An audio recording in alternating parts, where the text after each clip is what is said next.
WhatsApp students, आज का topic हमारा पढ़ने का है वो है स्पीड एंड वेलोसिटी। पिछले टॉपिक में मैंने आपको पढ़ाया था कैलकुलस के बारे में, डिफरेंशिएशन और इंटीग्रेशन के बारे में। अब थोड़ा सा टॉपिक्स जो है एक्सपेंड होते रहेंगे काइनेमेटिक्स में, इसलिए मैं क्या कर रहा हूँ, मैं पहले से ही कुछ नोट्स बना के रखता हूँ जो मुझे पढ़ाना होता है, ताकि जब मैं आपको पढ़ा रहा हूँ तो मैं बीच में कहीं मुझे अटकना ना पड़े, सोचना ना पड़े कि मुझे क्या पढ़ाना था। फटाफट जैसे मैंने नोट्स बनाए हुए थे उस तरह से मैं आपको पढ़ाता चला जाऊँगा। तो आज हमारा टॉपिक जो है पढ़ने का वो है स्पीड एंड वेलोसिटी। सबसे पहले बात आती है कि स्पीड होती क्या है। एक कारण नोट्स से पढ़ाने का मेरा ये भी है कि कुछ लोग बोलते हैं कि जैसे आपको डेफिनेशंस भी लिखनी होती हैं या एग्ज़ाम में आप इस तरह से नहीं लिख के आ सकते, सिर्फ समझा के थोड़ा एक्सपैंड करके लिखना पड़ता है। तो मैं क्या करूँगा, जैसे कुछ चीज़ों की डेफिनेशंस होंगी वो मैं यहाँ से आपको बोल दूंगा ताकि आप उसको नोट कर सकें और आपके काम आ जाए वो डेफिनेशन। तो पहले बात आती है स्पीड क्या होता है। स्पीड जो होती है वो मेजर करती है how fast, speed measures how fast the body is moving, कि कितनी तेजी से या कितनी रेट से एक बॉडी जो है वो मूव कर रही है, वो मेजर करती है स्पीड। मेजर करी कैसे जाती है कि कितनी तेजी से वो डिस्टेंस ट्रेवल कर रही है। यानी कि अगर हम स्पीड को बोले v, अगर हम v से स्पीड को डिनोट करें कि तो वो कितनी तेजी से डिस्टेंस ट्रेवल कर रही है, और मेजर कैसे करी जाती है, distance travelled per unit time. यानी कि distance travel d per unit time t, यानी कि d बाय t, इससे हम मेजर करते हैं। और आपको पता भी है, ये बेसिक सा फॉर्मूला है स्पीड का, डिस्टेंस अपॉन टाइम। ऐसे हम मेजर करते हैं स्पीड ऑफ एन ऑब्जेक्ट। ठीक है, तो इसकी एसआई यूनिट क्या होगी, एसआई यूनिट इनकी होती है, डिस्टेंस की क्या होती है मीटर, इसकी क्या होती है सेकंड। तो ये हो गई मीटर पर सेकंड, इसको हम ऐसे भी लिख सकते हैं मीटर पर सेकंड। और कहीं कहीं वैसे ये तो ऐसा यूनिट होती है, लेकिन कहीं कहीं हम इसको किलोमीटर पर आर में भी यूज़ करते हैं। तो इसकी एक और जो यूनिट हो गई वो हो गई किलोमीटर पर आवर। ठीक है, अब बात ये आती है कि अगर हमें किलोमीटर पर आर की स्पीड को मीटर पर सेकंड में, ऐसे काफ़ी न्यूमेरिकल्स ऐसे होंगे जहाँ पे आपको गिवन होगा कि किलोमीटर पर आवर में स्पीड होगी, वहाँ से आपको बहुत ही शॉर्ट तरीके में मीटर पर सेकंड में कैसे कन्वर्ट करेंगे स्पीड, वो मैं आपको बताता हूँ। फॉर सपोज कोई एक स्पीड दी हुई है आपको x, उसको आपको मीटर पर सेकंड में कन्वर्ट करना है, ये आपको दी हुई है किलोमीटर पर आवर में। तो आप क्या करेंगे, x को मल्टीप्लाई कर देंगे 5/18 से, ये आपकी कन्वर्ट हो जाएगी मीटर पर सेकंड में। ये बहुत छोटा सा एक्सप्रेशन है, आया कैसे मैं आपको बताता हूँ। किलोमीटर को हमने मीटर में कन्वर्ट करा, तो हम न्यूमरेटर को 1000 से मल्टीप्लाई करेंगे। आर को हमने सेकंड्स में कन्वर्ट करा, तो 60 इंटू 60 से मल्टीप्लाई करेंगे। 60 से एक बार 60 से करेंगे तो वो मिनट में कन्वर्ट हो जाएगा, दोबारा 60 से मल्टीप्लाई करेंगे सेकंड्स में कन्वर्ट हो जाएगा। उस पूरे टर्म को आप रिजॉल्व करते करते जहाँ तक लेके आएंगे तो वो टर्म आपका बन जाएगा 5/18। तो आप शॉर्टकट याद रखिए, x को 5/18 से अगर आप मल्टीप्लाई कर देंगे तो आपका कन्वर्ट हो जाएगा आपका मीटर पर सेकंड में। ठीक है, अब बात आती है types of speed. Types of speed क्या क्या होती हैं। एक होती है यूनिफॉर्म स्पीड, एक होती है नॉन यूनिफॉर्म स्पीड, एक होती है एवरेज स्पीड, एक होती है इंस्टेंटेनियस स्पीड।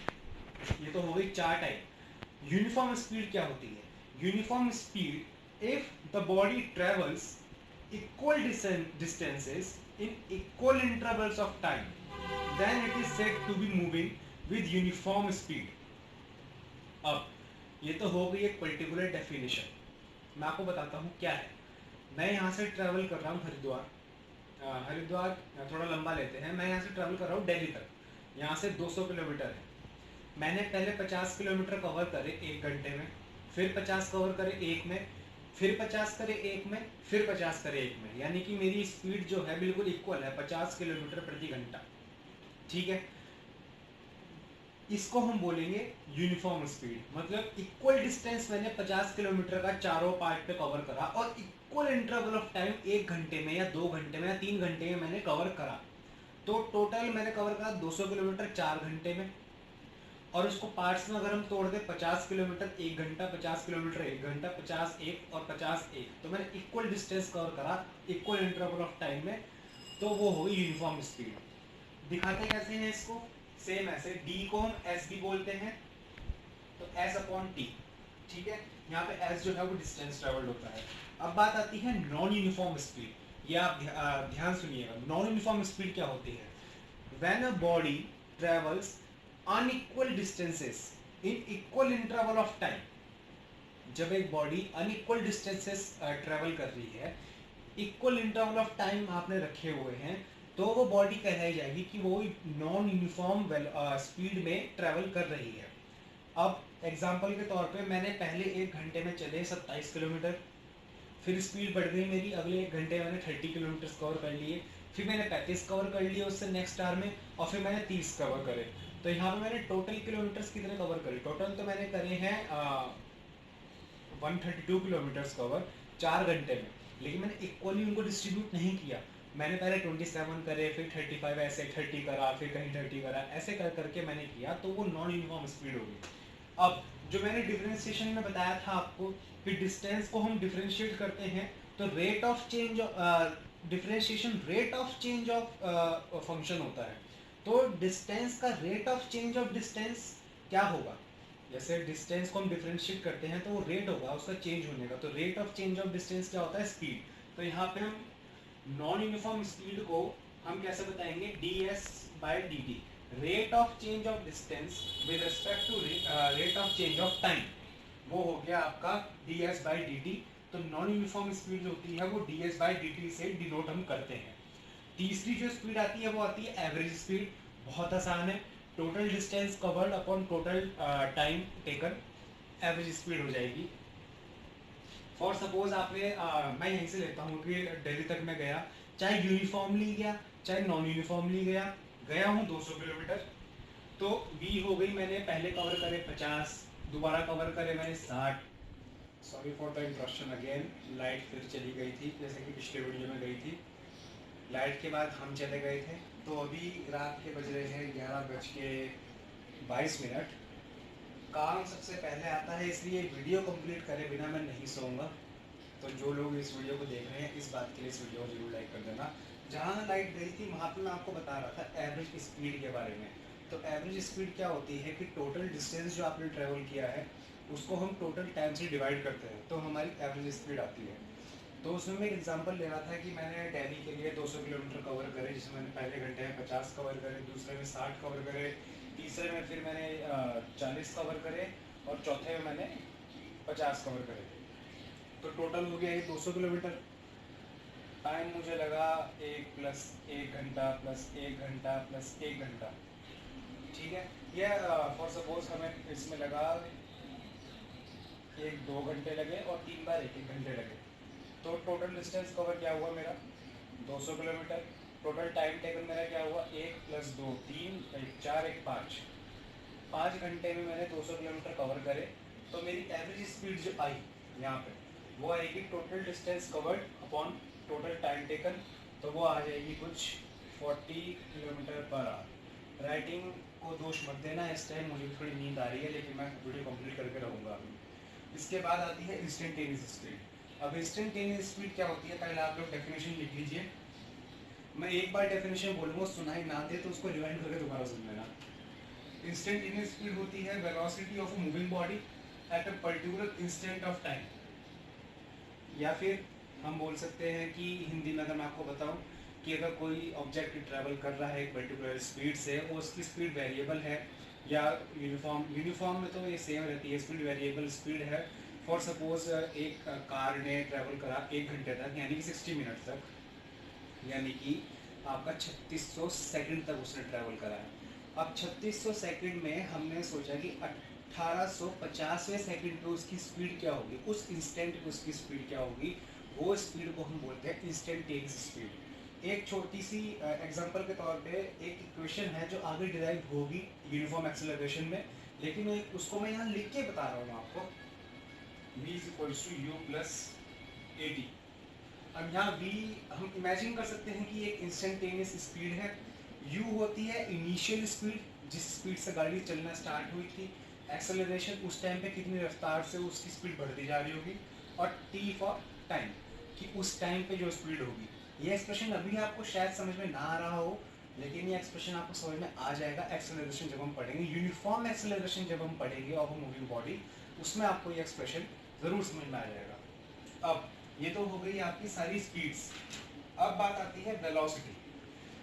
अब आप लोग सोचेंगे कि यार स्पीड और वेलोसिटी तो हमने सुना है आज तक सेम चीज़ होती है, नहीं होती। जैसे डिस्टेंस और डिस्प्लेसमेंट आप लोगों ने सुना था कि काइंड ऑफ सेम होता है, लेकिन उसका डिफरेंस मैंने बताया था कि डिस्प्लेसमेंट आपका नेगेटिव भी हो सकता है और आपका कम भी हो सकता है, कभी कभी सेम भी हो सकता है, कभी कभी डिस्प्लेसमेंट जीरो भी हो सकता है। सिमिलरली वेलोसिटी और स्पीड का चक्कर है, वेलोसिटी भी डायरेक्शन बेस पे होती है। सिंपली बताऊं तो स्पीड जो होती है डिस्टेंस अपॉन टाइम होती है, ये होती है डिस्प्लेसमेंट अपॉन टाइम। वेलोसिटी का मेन डिफरेंस, स्पीड होती है आपकी distance upon time taken, velocity आपकी होती है, इसको भी हम v से डिनोट करते हैं, ठीक है। वेलोसिटी को हम डिनोट करते हैं v बार से, यहाँ बार स्टैंड करता है वेलोसिटी, अगर बार ना हो तो वो स्पीड होती है। यहाँ पे आ गया आपका d bar upon time taken, यहाँ d बार डिनोट करता है डिस्प्लेसमेंट ऑफ ऑब्जेक्ट को, ठीक है। इन दोनों का जो रेशियो निकालते हैं तो हम वेलोसिटी की वैल्यू निकलती है। जैसे कि हमने स्पीड में पढ़ी थी uniform speed, non uniform speed, average speed, instantaneous speed. Similarly velocity में आपकी आती है uniform velocity, non uniform velocity, average velocity और इंस्टेंटेनियस वेलोसिटी। यूनिफॉर्म स्पीड में हमने क्या पढ़ा था, इक्वल डिस्टेंस इक्वल टाइम में कवर करा तो वो यूनिफॉर्म स्पीड हो जाती है। सिमिलरली वेलोसिटी में क्या होता है कि इक्वल, यहाँ पे देखिए मैं आपको बता देता हूँ पहले, magnitude as well as the direction of moving body remains the same, ठीक है। यहाँ पे डिस्प्लेसमेंट बॉडी की सेम रहेगी और एक डायरेक्शन में रहेगी, क्योंकि अगर उसकी डायरेक्शन चेंज होगी तो उसका नेट डिस्प्लेसमेंट चेंज हो जाएगी, तो वो यूनिफॉर्म नहीं कहलाई जाएगी। तो वहाँ पे आपकी अगर सेम डिस्प्लेसमेंट सेम डायरेक्शन में इक्वल इंटरवल टाइम में कवर हो रहा है तो वो यूनिफॉर्म वेलोसिटी हो जाएगी। बात वही है, ये एक्सप्रेशन होता है उसका। अच्छा एक बात और, मैंने यहाँ पे d लिख दिया डिस्टेंस को, पिछले कुछ इक्वेशन में शायद मैंने s लिखा होगा, तो बात वही है कि हम इसको s लिख सकते हैं, इसको s बार लिख सकते हैं। एक्चुअली डिस्टेंस को मैंने डिस्प्लेसमेंट को d से डिनोट कर दिया अपने टर्म्स में, s से डिनोट होता है, और कहीं कहीं बुक्स में आपको इसको x और x बार भी दिखेगा। तो ये जो नोटेशंस होती हैं ये अपने अकॉर्डिंग तक चूज कर सकते हैं, या अपने स्कूल के अकॉर्डिंग, आपको स्कूल में जो सिखाया जा रहा है मैं कुछ भी यूज़ कर लूँ, आप समझ जाएंगे, आप समझदार तो है। बात आती है नॉन यूनिफॉर्म की। अब नॉन यूनिफॉर्म वेलोसिटी क्या होती है, डेफिनेशन बता रहा हूँ एक बार। इफ द मैग्नीट्यूड और द डायरेक्शन और both of the velocity of moving body changes then the body is said to be moving with non uniform velocity. कहने का तात्पर्य ये है कि अगर जैसे स्पीड में क्या था कि स्पीड अगर चेंज हो रही है टाइम इंटरवल के साथ, यहाँ पे भी अगर वेलोसिटी उसकी चेंज हो रही है या फिर उसके चलने का डायरेक्शन बार बार चेंज हुआ जा रहा है तो उसकी डिस्प्लेसमेंट में अंतर आता रहेगा, या फिर दोनों चीज़ें उसकी चेंज हो रही हैं। फॉर सपोज एक गाड़ी हिल मसूरी ट्रैवल कर रही है, देहरादून से मसूरी, तो बहुत सारे बैंड्स हैं, तो हर बैंड पे डायरेक्शन चेंज भी हो रही है और हर बैंड पे उसकी स्पीड भी चेंज हो रही है, ठीक है। तो वो आ जाएगी नॉन यूनिफॉर्म वेलोसिटी में। एक्सप्रेशन फिर से वही, जैसे नॉन यूनिफॉर्म का था ds बाय dt, इसका हो जाएगा ds बार बाय dt, ठीक है। अब बात आती है एवरेज वेलोसिटी की। एवरेज वेलोसिटी की बात आती है कि नेट डिस्प्लेसमेंट जो एक बॉडी ने कवर करा अपनी एंटायर जर्नी में डिवाइड बाय टाइम, वो होती है आपकी एवरेज वेलोसिटी। अब यहाँ पे एक बात है समझने वाली, नेट डिस्प्लेसमेंट से मेरा क्या मतलब है, अब मैं आपको बताता हूँ। एवरेज वेलोसिटी किसी मूविंग ऑब्जेक्ट की जीरो भी हो सकती है। क्यों हो सकती है, अब जैसे कि मैंने आपको दिल्ली वाला एग्जांपल दिया था, हम उसको थोड़ा सा एक्सटेंड करते हैं। मैं दिल्ली गया 200 किलोमीटर, मैं दिल्ली से वापस आया 200 किलोमीटर, टोटल डिस्टेंस जो मैंने ट्रैवल करा वो होगा 200 प्लस 200, तो ये हो गया 400 किलोमीटर, ठीक है। टाइम टेकन मुझे जाते हुए लग रहे थे अलग अलग इंटरवल्स पे, चलो एक नेट टाइम लेते हैं कि जाते हुए लगे मुझे 5 घंटे, आते हुए लगे मुझे 4 घंटे, तो टोटल मेरा टाइम टेकन हो गया 9 आवर्स का। अब मुझे अगर एवरेज वेलोसिटी निकालनी हो तो मैं क्या करूँगा, 400 को 9 से डिवाइड कर दूंगा, 9 ये आ जाएगी कुछ 44 समथिंग पर किलोमीटर पर आवर की स्पीड आ जाएगी, 44 समथिंग। अब बात यहाँ ये आती है कि एवरेज वेलोसिटी कितनी होगी। एवरेज स्पीड तो हमने निकाल दी, एवरेज वेलोसिटी जो यहाँ पे होगी वो होगी 0। क्यों होगी? डिस्प्लेसमेंट का कॉन्सेप्ट अगर आपको याद होगा, डिस्प्लेसमेंट मैंने बताया था कि अपने ओरिजिन से नेट जो गैप है आपके फाइनल पॉइंट तक, वो होती है डिस्प्लेसमेंट। अब मैं यहाँ से आपको मान लो हरिद्वार मैंने मान लिया अपना स्टार्टिंग पॉइंट, दिल्ली मैंने मान लिया अपना फिनिशिंग पॉइंट, ठीक है। इसके बीच में 200 किलोमीटर ट्रैवल मैं गया, मैं आया तो वापस यहीं पर पहुंच गया, तो नेट कितना रह गया मेरा? Displacement covered, net displacement covered मेरी कितनी हो गई 0। तो एवरेज वेलोसिटी यहाँ पे हो गई 0। ये कॉन्सेप्ट है, ये बहुत ध्यान से समझने की चीज़ होती है, क्योंकि कई बार एग्जाम में क्या होता है कि आपके पास सपोज करो हम आगे न्यूमेरिकल सॉल्व करेंगे, आपको समझ में आ जाएगा उसमें। चलिए पहले मैं आपको न्यूमेरिकली बताता हूँ क्या होता है। एक कार है जिसने A to B ट्रेवल करा है विद 40 किलोमीटर पर आवर पे, और वहां से B to A वापस आया है 60 किलोमीटर पर आवर पे। अब क्वेश्चन बनाने वाले ने आपसे 2 क्वेश्चन पूछे हैं कि उसकी एवरेज स्पीड क्या है और उसकी एवरेज वेलोसिटी क्या है। तो ये देखिए,